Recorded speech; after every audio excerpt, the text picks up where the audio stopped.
السلام عليكم الإخوة والأخوات الأحرار، تحياتي للجميع، مرحبا بالجميع.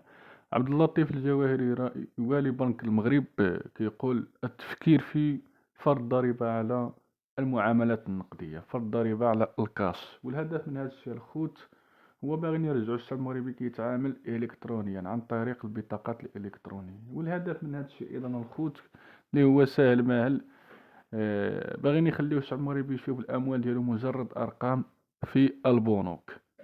و...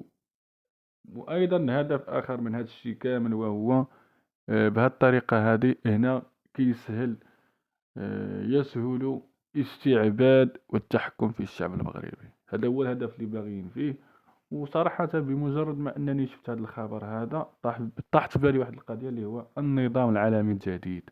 هنا باش تعرفوا بأن راه الماسونية متغلغلة في النظام المغربي، واللي كينفذ هذه الأوامر هو رئيس الدولة المغربية اللي هو الملك محمد السادس. فدائما هناك معاناة ومشاكل غيواجهها الشعب المغربي، بالإضافة إلى المعاناة السابقة. فالخوت صراحة الحل من هذا الشيء كامل اللي هو باين وسهل ومال، وهو يجب على المغاربة تغيير هذا النظام الملكي إلى نظام جمهوري.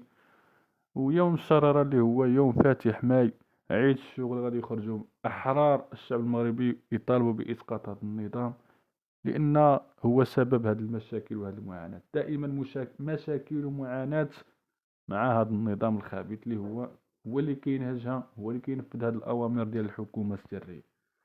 فالخوت ضربوا اللايك وبارطاجيو باش تعمل فائدة. لأول مرة كيشوف القناة يشترك في القناة باش هكا يتوصل بكل جديد.